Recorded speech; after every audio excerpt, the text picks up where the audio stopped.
Bonjour à tous, c'est l'heure de votre quintet flash du jour. Ce vendredi, direction l'hippodrome de Vincennes à l'occasion du prix Ophélia.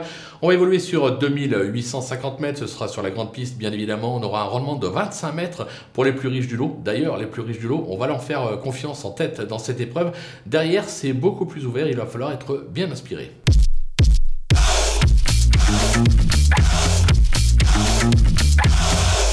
Allez, c'est parti pour nos bases avec le numéro 15, Faubourg. Impérial, cette année, il affiche 6 victoires et 9 accessibles pour 3 disqualifications en 18 tentatives. Il s'est classé deuxième d'un quintet sur ce parcours, c'était à la mi-mai. Autant dire que même aux 25 mètres, il doit pouvoir jouer la gagne. Le numéro 12, Gangster d'Avanès, il a réalisé un superbe meeting d'été à Cannes-sur-Mer. Il s'est déjà bien comporté sur cette piste.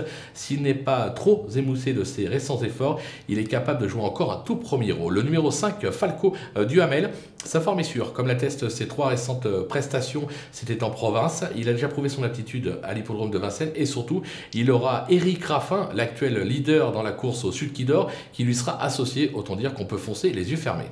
Du côté des opposants, attention avec le numéro 9, Godéo.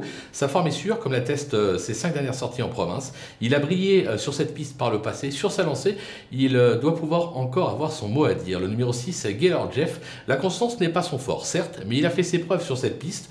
Sa récente prestation au Sable d'Olonne est plutôt bonne, raison pour laquelle je m'en méfie. Le numéro 1, gagnant de Brickville, il reste sur 4 disqualifications. Vous allez me dire, c'est pas terrible. Oui, mais attention, le dernier coup, sans sa faute, il aurait probablement joué le podium, pourquoi pas même la victoire. Il aura cette fois plus d'enraînement pour qu'il soit un petit peu plus sage, raison pour laquelle on va escompter de sa part une totale réhabilitation. Le coup de poker, ça sera le numéro 7, Go Away Bird. Ce fils de Jasmine Flore compte quelques bonnes sorties dans le sud de la France. Alors ce serait une première à Vincennes. Est-ce qu'il va s'adapter ou pas? Quoi qu'il en soit, s'il fait la montée, à mon avis, il peut en faire trotter plus d'un. Moi, je serais même tenté à aller le jouer en simple gagnant placé sur theturf.fr parce que je pense que la cote sera intéressante. Quoi qu'il arrive, c'est un joli coup de poker à tenter. Les outsiders avec le 13, Dick des Marlborough, il vient de surprendre en se classant deuxième de Pharrell Seven sur ce parcours à 82 contre 1. Maintenant, il a enregistré déjà 7 die lors de ses 7 dernières tentatives. 7 die, pardon, lors de ces 10 dernières tentatives, soyons exacts. Voilà, est-ce qu'il va être trop? Est-ce qu'il va encore faire une bêtise? Son entourage est assez confiant.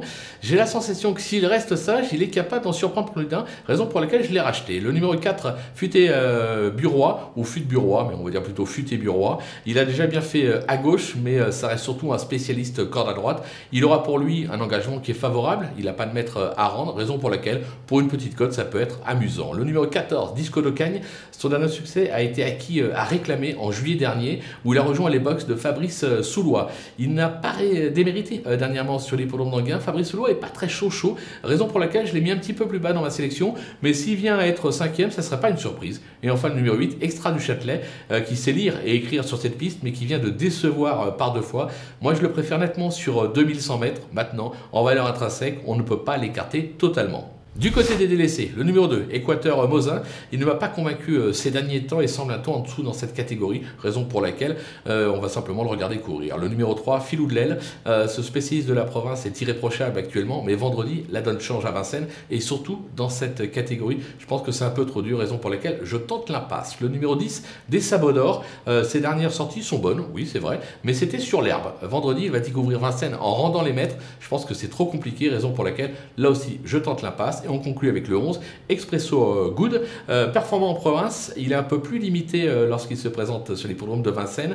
Ses dernières sorties, bon certes, n'est pas mauvaise, mais là, aux 25 mètres, je pense qu'il y a d'autres chevaux à placer devant, raison pour laquelle, voilà, prise de risque, on l'écarte en espérant qu'on ne se soit pas trompé. Voilà, on va faire le tour de cette belle épreuve, on va se quitter bien évidemment avec ma sélection et mes conseils de jeu. Et n'oubliez pas, si vous n'avez pas encore de compte sur theturf.fr, profitez du petit code promo qui défile en bas de l'écran, FlashTurf, pour ouvrir un compte et bénéficier jusqu'à 250 € de bienvenue. Ce serait justement bienvenue comme on dit.